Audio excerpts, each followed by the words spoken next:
vamos falar ao vivo, via Skype, com a advogada Priscila Celares, sobre os direitos da pessoa com deficiência durante a pandemia. Bom dia, doutora.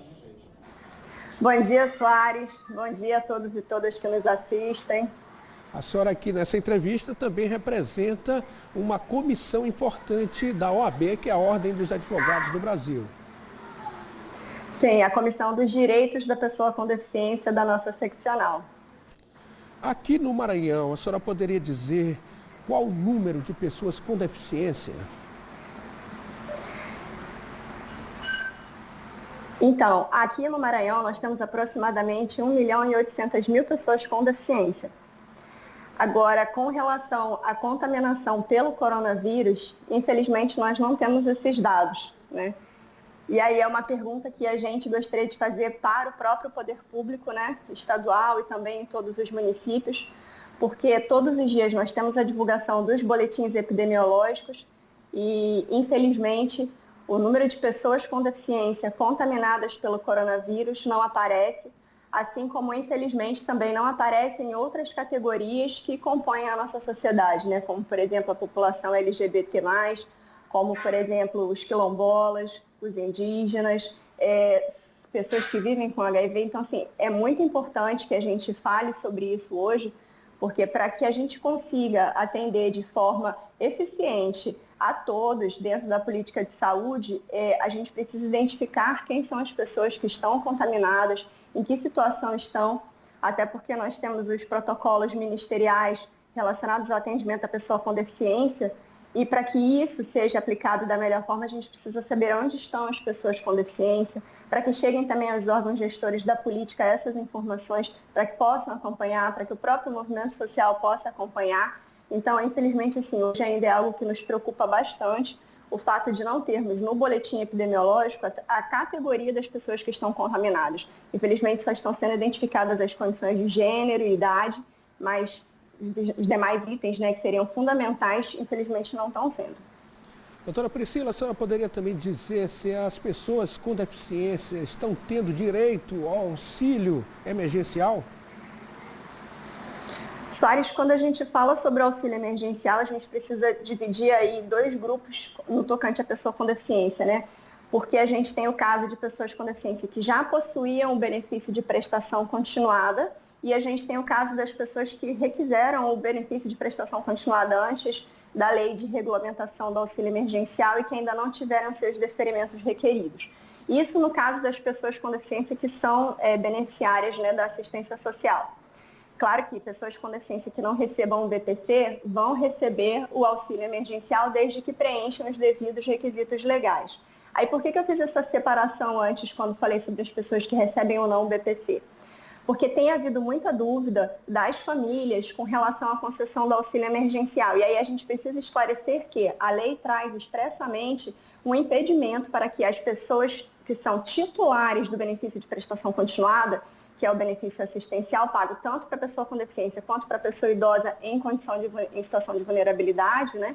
Essas pessoas não poderão receber o BPC, não poderão receber o auxílio emergencial. Mas os familiares das pessoas com deficiência e das pessoas idosas poderão receber o auxílio emergencial, mesmo que, por exemplo, o benefício assistencial daquela pessoa com deficiência daquele núcleo familiar tenha o cartão emitido no nome do seu responsável legal, esse responsável legal pode sim vir a ser um beneficiário do auxílio emergencial. E é importante a gente falar sobre isso, porque de acordo com dados da SEDES, né, Secretaria Estadual de Desenvolvimento Social, o estado do Maranhão tem mais de 2 milhões de pessoas que já foram contempladas com auxílio emergencial, e aí não só pessoas com deficiência, mas toda a população maranhense, né, e ainda não acessaram o benefício porque acham que não foram contempladas. E quando a gente faz a solicitação do benefício de prestação continuada para a pessoa com deficiência, assim como para a pessoa idosa, assim como para acessar outros benefícios assistenciais, a gente faz o registro no cadastro único. E esse registro no cadastro único, ele leva as informações de todo o núcleo familiar. O que isso significa? Se a pessoa com deficiência, que é titular do benefício de prestação continuada, não vai poder receber, mas todo o núcleo familiar dela está informado no cadastro único dela. Então, quando a gente entra lá com o nosso CPF, né, mesmo que seja familiar de pessoa com deficiência que recebe o BPC, a gente vai conseguir acessar o auxílio emergencial porque já está no cadastro único. Da mesma forma, pessoas que em algum momento, famílias que em algum momento pleitearam o Bolsa Família, mesmo que não tenham tido Bolsa Família concedido, já estão registradas no cadastro único. Então, por esse cadastro, né, por estarem preenchendo essa condição de maior vulnerabilidade, hoje fazem jus ao auxílio emergencial. Só que muitas pessoas não estão tendo essa informação e a gente precisa lembrar da realidade dos demais municípios distantes da capital, né? Onde muitas vezes falta energia, falta acesso à internet e as pessoas não estão conseguindo acessar, seja o aplicativo, seja o site, para obter essas informações.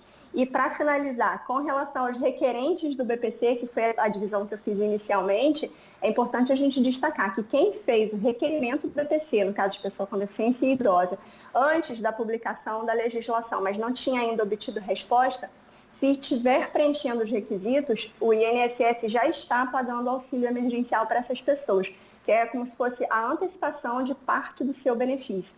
Então, é importante que todos acessem, né, o portal do INSS, o aplicativo, ou então entre em contato pelo 135, para que possa obter informação se foi contemplado ou não com esse auxílio emergencial. Doutora Priscila, são muitas perguntas, com certeza, para a senhora responder na comissão da OAB. Como a população pode ter acesso até a comissão? Não precisa ir à OAB? É possível? Existem canais que as pessoas podem ter acesso à comissão e tirar as dúvidas? Sim, a gente está no Instagram, nossa comissão está no Instagram, a gente também pode ser encontrado através do site da OAB e é importante que entre em contato conosco, a gente também tem página no Facebook, né, Comissão dos Direitos da Pessoa com Deficiência, OAB Maranhão, e levem suas dúvidas, porque a gente sabe que também no tocante à educação, no tocante ao acesso à saúde, inúmeros são os questionamentos e as dificuldades que as pessoas com deficiência estão enfrentando e a gente está à inteira disposição para orientar, para esclarecer, para que ninguém seja cerceado aí no exercício do seu direito. Muito obrigado, então, a advogada Priscila Celares, representando a OAB aqui no Bom Dia Mirante. Muito obrigado.